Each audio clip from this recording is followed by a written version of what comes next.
Hello ladies and gentlemen, today we are checking out another SCP. We're checking out SCP-738 titled The Devil's Deal. Now this is a key to SCP and it also says it's a probability SCP. It's a weird trope that I've noticed in certain TV shows and movies that when it does come to the devil there is always some kind of weird deal and you roll the dice and you see what you get and you hope that it's positive.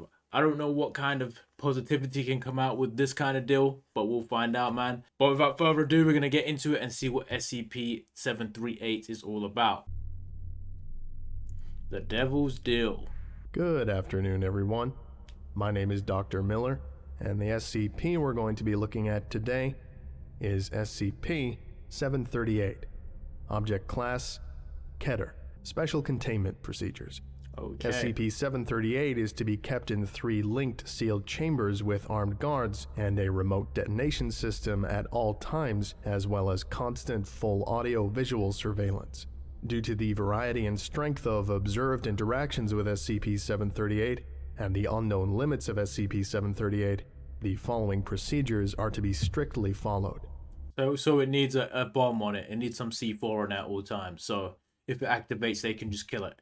That's in line with Keter, and they're constantly monitoring it, both audio and visual. So it probably isn't memetic or causing any mind fuckeries as far as I know. And it says there's a variety and strength of interaction. So obviously it just doesn't do one thing. When SCP-738 is not in use, its components must be kept one to each chamber.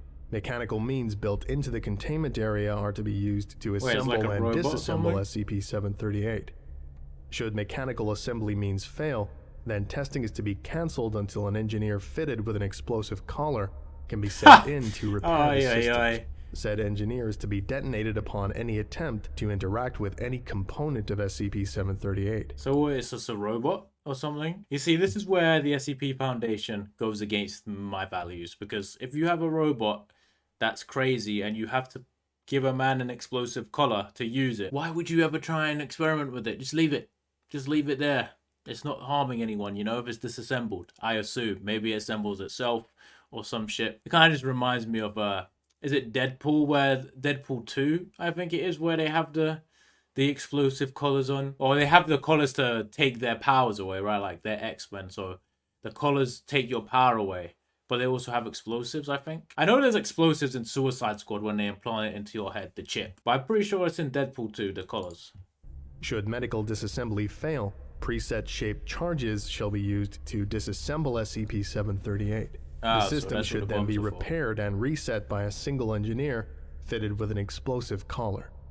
All D-Class personnel used to test the device must be mildly intellectually disabled or of comparably impaired cognitive function, and then must be fitted with an explosive collar. This is in order to prevent them from learning too much about SCP-738 and possibly using SCP-738 in a way that is detrimental to the Foundation. So they just get mentally unstable / disabled people to operate it. It's kind of fucked up to use people to be experimented on these things in the first place, even though the SCP Foundation claims, they're all criminals, murderers, rapists, pedophiles, etc. When it comes to government organizations, that's probably a lie first and foremost. They're probably yoinking homeless men and women off the street to do their experiments for them. But, I guess they're taking people straight from the psych ward and just chucking them in here, which probably could be worse. Like, if you have schizophrenia, I can imagine that would, when you interact with an SCP, that wouldn't end well. But maybe they're doing people with just full-on disability where they don't know what's going on, which is still Class D fucked up. Personnel with IQs over 60 and all other personnel are not allowed into the room containing SCP-738.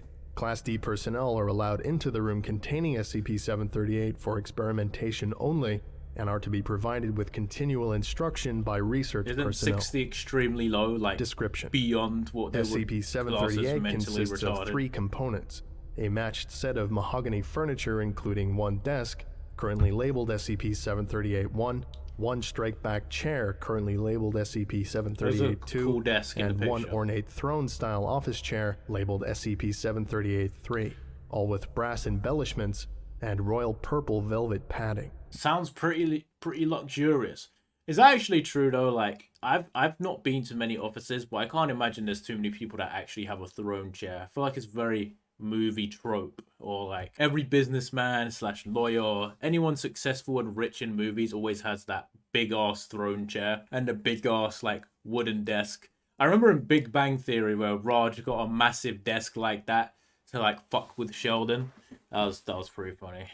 The effect begins when a sentient entity sits in SCP-738-2 in front of SCP-738-1, with SCP-738-3 resting behind SCP-738-2. The cameras show SCP-738-3 moving during the effect, frequently leaning back into a relaxed state, as well as moving closer to or further away from SCP-738-2. Occasionally, SCP-738-3 is moved in front of SCP-738-2. Furthermore, cameras show papers and folders containing papers leaving SCP-738-1's drawers. The papers are made of a parchment. A quill pen and a bottle of ink emerge from the long drawer. The pen will write on the parchment. What is a parchment? Audio recorders record a distorted voice speaking. This voice will make offers and promises, attempting to tempt the occupant of SCP-738-2. Meaning has been extracted from the spoken voice. If in this time the entity sitting in SCP-738-2 makes a request, then the tempting and offers will cease. There will be a pause, and a price will be stated. This can be bargained with. However, the voice will insist on other prices of equal value. Occasionally, when a request is made, the voice will respond by telling the requester that they do not want the object enough, or that they are obviously requesting the object for someone else to get around paying full price, in which case the request is not fulfilled. So the guy in the chair is selling objects to people for obviously a way too high price, which no one is ever willing to pay? Is most frequently for requests that can affect other people or can transfer possession. Accepting the deal causes the agreed upon wish or command to be fulfilled to the letter, but not past the letter. Furthermore, it will cause the occurrences stated in the price to be paid. The entity has actively stated that occurrences in the price are intended to cause an amount of emotional and/or physical pain to the amount that the requester desires what they request. How parity is calculated is at present unknown. The price has also been stated to be independent of any pain caused by fulfilling the request. See the test log for examples of prices paid and requests made. I'm actually quite intrigued to see what they are getting, because it's kind of weird. It kind of reminds me of the concept in Naruto, like to unlock your full Sharingan or whatever it is, you need to like see something of extreme pain. I think it was your best friend had to die in front of you or something for you to unlock that, or somebody that you cared about had to die, which obviously caused great pain but provided you with great strength. So maybe it's something similar to that. Like you get something you really want, but someone has to die for it. As a final note, personnel in the chair have reported seeing an entity sitting in SCP-738-3. However, all attempts to observe this entity when not seated in SCP-738-2 have failed, and further descriptions of the entity are inconsistent between sessions, even with multiple sessions with the same person. When asked about this, the entity claims to be the same entity each time. Some frequent descriptions of the entity include seductive and charming. Sessions with the same person that are close in time report similar or identical entity appearances. Sessions with different people that are close in time report different entities' appearances. Descriptions of the voice do not match the voice recorded on the equipment. Addendum 738-1. History. SCP-738 was recovered from the office of a Catholic cardinal after his death. He had received it as a gift from the Pope for extraordinary services from the Vatican archives. The Foundation became aware of SCP-738 after I don't want to make the joke, but dead, and his will contested in the aftermath of the event. Foundation personnel acquired the desk. Foundation agents in the Vatican reported recovering some of the documents surrounding SCP-738. It would have to be Catholicism that had the devil chair, bro. I don't think I'm not too familiar with religions. I feel like Catholics are the only ones who perform exorcisms and believe in like straight demons. I don't know if there's anything to do with that in like Islam. I'm assuming Buddhism doesn't have anything like that, considering they don't really believe in even a god, do they? I'm not too sure. I don't want to butcher what religions are about. But as far as I know, isn't like Catholics the only ones who do exorcisms? Maybe it is in Islam too, because I see jinn videos from Saudi Arabia, but that might just be Saudi Arabian ghost hunting. I'm not too sure. Addendum 738. Yeah, pretty funny though. Test results. Test 1.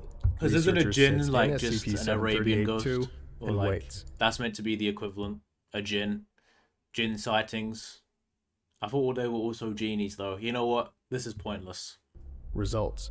Researcher reports several attempts made to coerce him into a deal, with deals including love of the woman he wants, an object that would make him a well-respected researcher, and the granting of O5 status. Startled researcher leaves SCP-738-2, leaves room. Recordings follow statements provided. Researcher reports disappearance of the entity, followed by return of pen, paper, and folders to drawers. Using cameras, speed of object return clocked at over 120 meters per second. Meters per Researcher second. reports seeing a man in a red and gold business suit. So the guy has promised him a woman that he wants, an object that would make him a well-respected researcher, or getting O5 Council privilege, or being on the O5 Council. I don't really want any of those, to be fair. Maybe the O5 Council one is the best, but then if you feel like you never earned it and everyone knows how you got it, it might not end well. The well-respected researcher, I don't really know. And getting the love of the woman he wants, I mean, if he doesn't really know her, and then, you know, she loves him and she's obsessed with him, and then all of a sudden, you know, he realizes that he don't really like who she is, he's in a bit of a sticky situation, you know what I mean? Especially if he's like got some weird crush on like a celebrity or something. And I'm assuming that's what most people would pick. They would pick like their celebrity crush for that one, which might not end well in most circumstances, in my opinion. Anyway, let's get to test 2. 2. Personnel D26 sat on SCP-738-2. Analysis performed upon papers and documents. Results. Spectral analysis has confirmed that the parchment is human skin. The feather in the quill pen comes from an unidentified bird. Subject offered freedom. Is told that the price is death of his best friend. D26 laughed and agreed, then vanished. D26 was recaptured 5 hours later. Documents written in English. D26 involved in test reported seeing a beautiful and seductive woman. My man. To be fair, like, if you are a D class, I'm not sure what your best friend is, like, he's doing. If you've been in prison for years and he's just was your best friend once upon a time, you probably haven't seen him in a while, so you don't care about him anymore. And if he is your best friend in the, you know, the D class personnel, I mean, he's gonna die anyway, more than likely. So freedom I would want, but 6 months of freedom, I mean, I guess was it 6 hours of freedom? Not really a long time. I mean, it's one of those where there's always a catch. Test 3. Personnel 6597, a non-native English speaker, sits in SCP-738-2. Man, he's all-knowing, man. Come on. Results. Papers written in D6597's native language, as is spoken communication. D6597 offered the power to never be held in a cell again. Price is stated cool, to be memories of D6597's mother.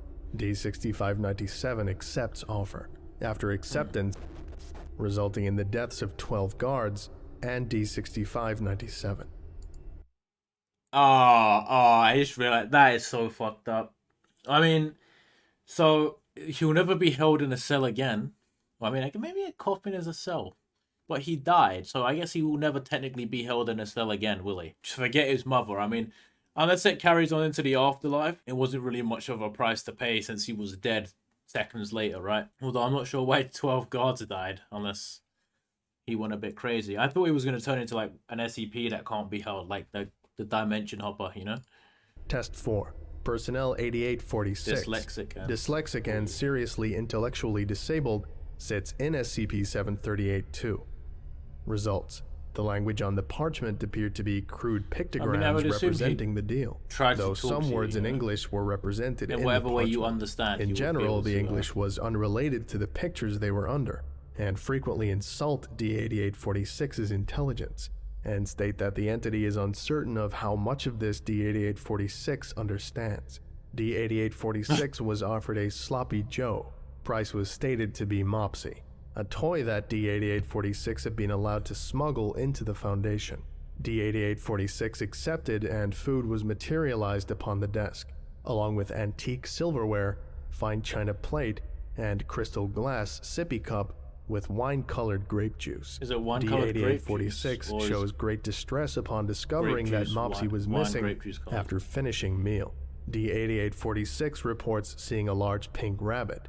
After deal was complete and D-8846 left the chair, recorders picked up a sigh.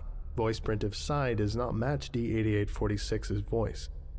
Test 4 follow-up. D-8846 issued toy exactly identical to Mopsy. Result: as soon as D-8846 named the toy Mopsy, it vanished. D-8846 showed great emotional distress. That's fucked up. But he did trade Mopsy, so you gotta call it something else, my man. But that is pretty cruel, but it also pretty funny. This guy was just the deal giver, was just having a fucking good time at his expense. Test 5. Destruction testing. Result: explosive, fire, gunshot, mechanical wood chipper fail. Direct attack upon desk with axe leaves a single gash with depth of 3 millimeters and resulted, as well as death of attacking personnel.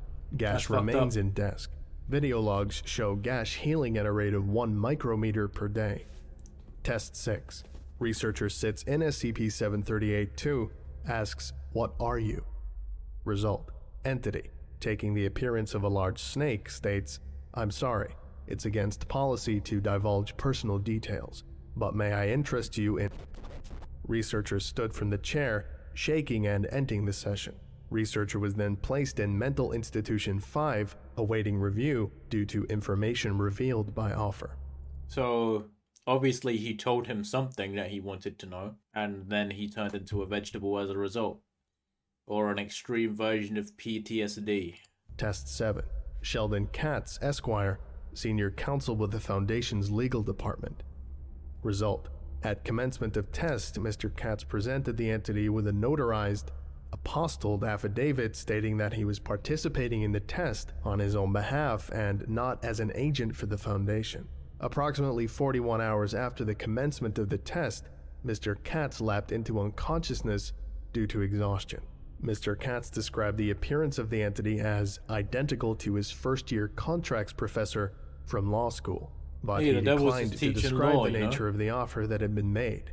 He reported that just prior to his blacking out, he had been in the midst of negotiating a precise technical definition of the word "shall." Katz stated that the current working draft of the agreement that he and the entity had been drafting was at least 900 pages long at that moment, exclusive of exhibits and schedules, and that he regretted not keeping a copy for his form file.